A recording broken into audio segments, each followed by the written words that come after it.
Okay, it's time to cut. What? That's right. That's right. So we got to talk about this Andrade interview where he did basically a little bit of a little segment he did with Hugo Zavinovich, and he talked about a lot about WWE.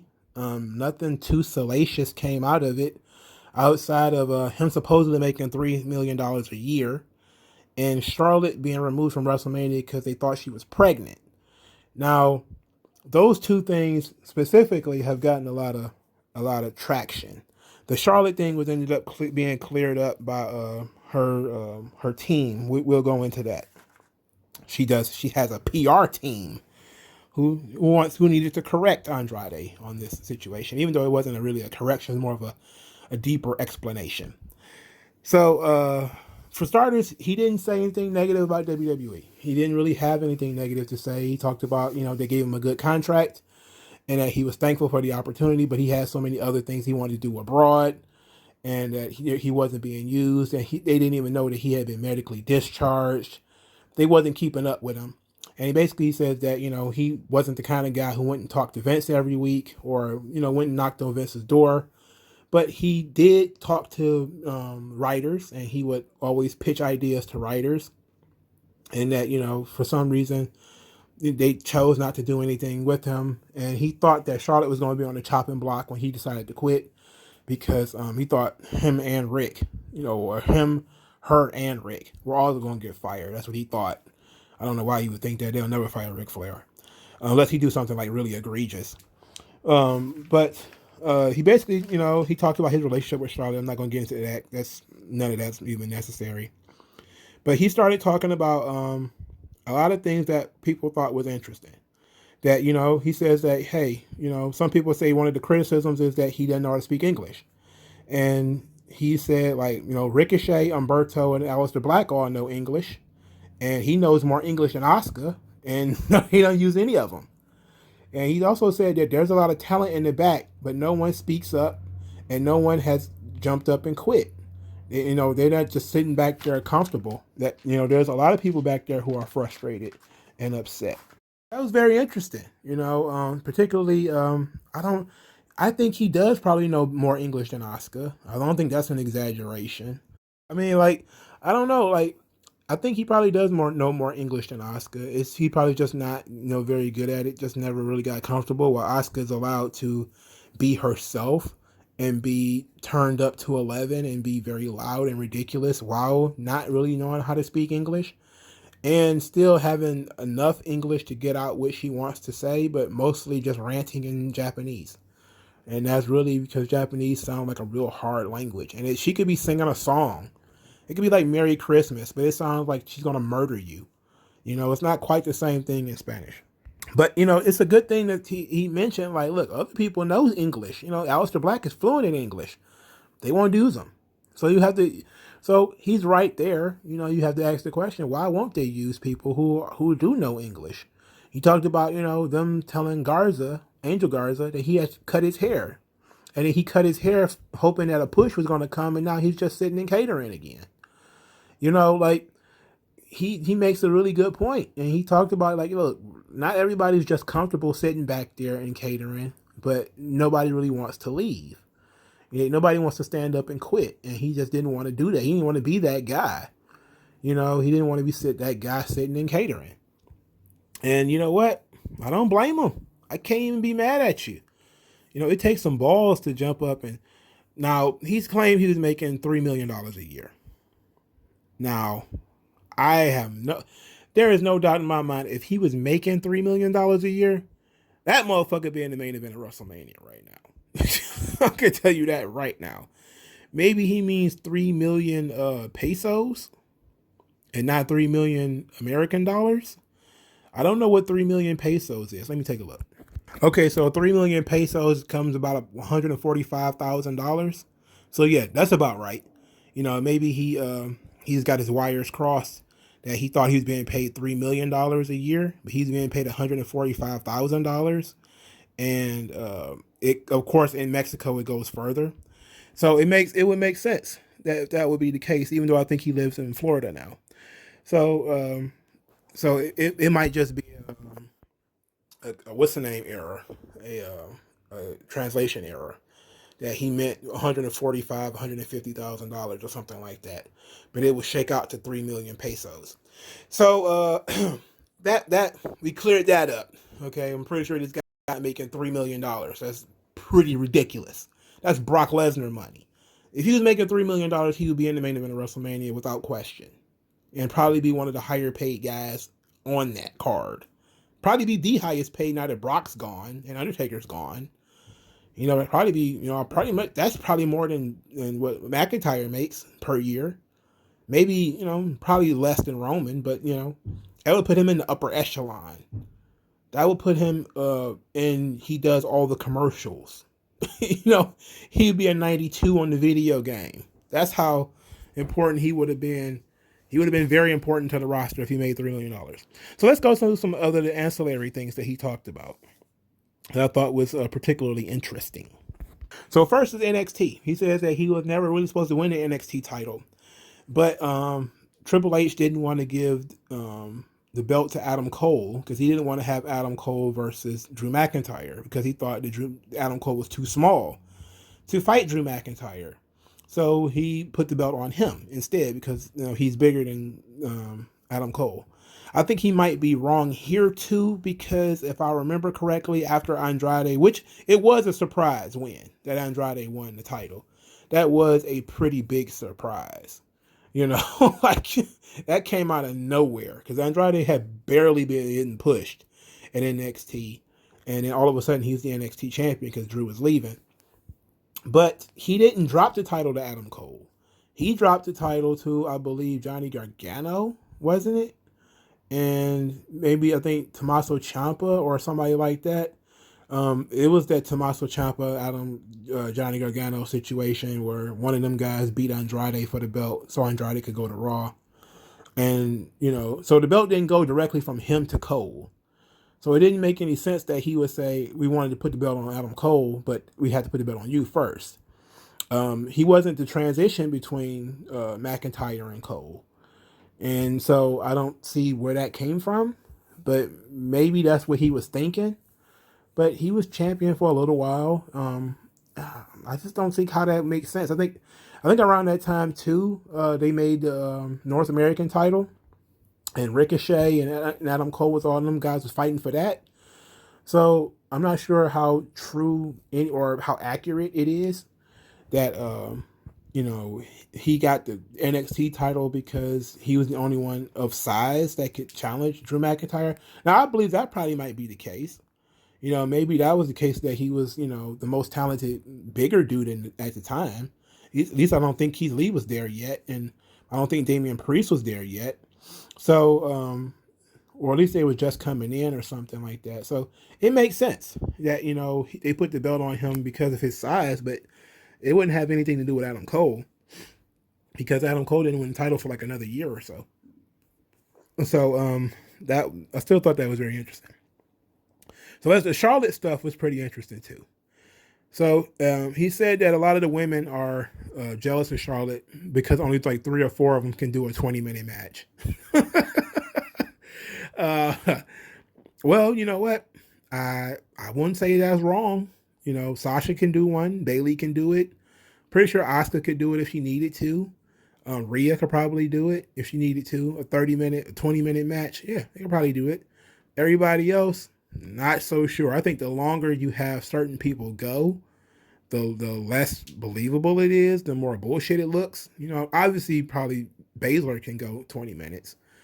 But Bianca, probably not a good idea. And I like Bianca Belair, but it's probably not a good idea to put her in the ring for 20 minutes with anybody. Peyton Royce, Alexa Bliss, I may like them, but you have to know your limitations, man. Plus, do you really even think they should be going 20 minutes with people? I don't really think that Bianca Belair needs 20 minutes to beat anybody or be beaten by anybody. It's kind of like the Brock Lesnar thing. Like, you don't need... The answer is going to come faster when you are a big, strong person than if you are a small, more technical person. The answer to the question of whether you win or not is going to come a lot faster. Okay? Andre doesn't need to go a half hour or anybody. right? Sid didn't need to go a half hour or anybody before he could figure out whether he could beat you or not. Either he could beat you within 15, 20 minutes or he's not going to beat you at all, you know? So I see what he's saying though. You know, most of them don't have the stamina. Most of them just don't have the skill to work a 20-minute match. But the whole thing about Charlotte being pregnant, now this needs to be cleared up. So he said in the interview that Charlotte was pulled from WrestleMania because the doctors in WWE said she was pregnant. And then she went home, did a pregnancy test, found out it was negative. They tested her again and then found out that she was negative. But she had already been pulled from the show. And so then Charlotte's people put out that it wasn't entirely true. That that while it was true that WWE said that she thought she was pregnant, it was because she had high HGC levels or HCG levels. Something that that indicates pregnancy. So it wasn't like she took a piss test, came back, and it came back as a false positive, which is what I thought. But it was that there was other indicators of pregnancy that the WWE found, and they told her, okay, you're suspended because you're pregnant. And that's when they took her off the card. And then she went home and proved that she was not pregnant by taking piss tests, you know, on the little strips or whatever. And she was able to prove that she wasn't pregnant, but then she ended up with COVID. So she wasn't going to make it anyway. So that was all very interesting, you know, because there was a lot of people who really kind of flipped their fucking lid off of this tip. Like, that doctor needs to be fired. I'm like, false positives happen all the time. And all type of blood tests and all type of tests whatsoever, you can have false positives. There's false positive COVID tests. There's false positive cancer screenings. You know, there's all kind of stuff that can be false positive. It's not necessarily a doctor making a mistake or a doctor fucking up, okay? People need to relax. They don't know how medicine works, okay? Sometimes it's the doctor, sometimes it's the instrument, sometimes it's the body that you're dealing with. In this situation, there were other indicators that told them Charlotte was pregnant. They trusted those indicators because if she goes out there and works and has a miscarriage, then everybody's going to be like, oh my God, they forced Charlotte to work and then she had a miscarriage. And people is going to flip the fuck out. Okay? So they took the caution. They said, okay, you're suspended for being pregnant and end of. Okay? So that's why she's not going to be at WrestleMania. So all this talk about, what if she get added to this match? I just seen that again. What if Charlotte gets added to the Rhea Ripley Asuka match? I'm like, why y'all keep posting this shit? You know, like, people have been talking like for 2 weeks, Charlotte's going to get added to the Bianca Belair and Sasha Banks match. I'm like, what? They're not going to do that. If they were going to do it, they've done it by now. You know, like, these matches are pretty set now. I know that sometimes they do like to do the knee-jerk changes and stuff like that, but it's probably not this time. You know, I will eat my words if they do it, though. You know, I don't put anything past them, but I'm pretty sure it's not very likely that they would be doing this type of stuff. So he also said that the WWE found out that he had COVID and they released him. After he found out he was COVID positive, they released him.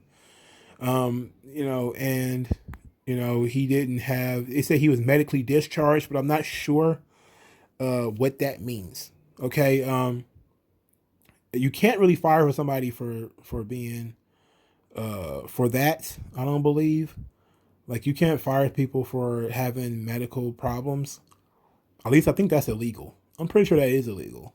You know, it's certainly illegal to fire somebody for being pregnant. I think it's also, well, they fired people before for having blood disorders. They fired Bob Orton Sr. because he had, I think, hepatitis, and he was in the ring with The Undertaker, and he bled, and he hadn't been tested. I think he lied about it or something like that, and they got pretty pissed at him and ended up firing him. There was also the Nigel McGuinness thing, where he had, I believe it was hepatitis, and they found out that he had hepatitis, and they wouldn't medically clear him to wrestle. And I think there was also that thing with Hannibal TV, who also had hepatitis. He got from Abdullah the Butcher, and he was able to sue Abdullah the Butcher for giving him hepatitis, and they said it ruined his WWE contract. Which I don't see how he can guarantee to anybody that he's actually going to get the job, but having hepatitis kind of excluded him. So maybe that's it, but that's more of a, we're not going to offer you a job because you have hepatitis, even though they still hired Nigel McGuinness. And then there's other situations where guys have been fired because they had hepatitis or something like that. So would they really fire a guy for having COVID? Especially since 2-3 weeks it's all cleared up and it's all good. I don't see why they would do that. So maybe that's another translation error. We're trying to follow this thing from this Lucha website, Lucha Libre Online, I believe it is. They were the ones posting like the clips and stuff like that. So maybe there's some context missing. So that was pretty much it. The big stuff was that he's supposedly making $3 million and that Charlotte was pregnant, and that's why she got pulled from WrestleMania. But he wasn't, there was nothing salacious about this interview. A lot of people try to treat it like, people thought it was going to be the, these Dean Ambrose, CM Punk. Every time somebody leaves, they're going to drag the pipe bomb, and they're going to ruin WWE's reputation by going on and doing shoot interviews. It's like, it's not always like that. Most of these situations, most of those two miserable fucks, they were able to get away with that stuff because, they're miserable fucks. But most other people, are not on the level that anybody should care about what the hell they got to say or their opinions. But I think Andrade was pretty fair. He talked about, hey, maybe English isn't my first language, but look at the people who English is their first language. They're not doing anything with them. They paid me very well. They respected me. They treated me very well. They didn't listen to my ideas. But I had other opportunities. I decided to go pursue those. So yeah, I thought that was cool. No big deal. Let me know what you guys think in the comment section below. Like this video, share this video, subscribe to the channel. Hit the link tree in the description. It will take you to my Twitter account. It will take you to the Cash App for if you want to donate money that's under $5. And if you want to donate something or $5, send it to the subscribe star. And I appreciate you. Thank you for your time. And I'll talk to you guys later. And please use the hashtag 3count commentaries to keep the channel growing. Yeah, shine light. I know what that's like.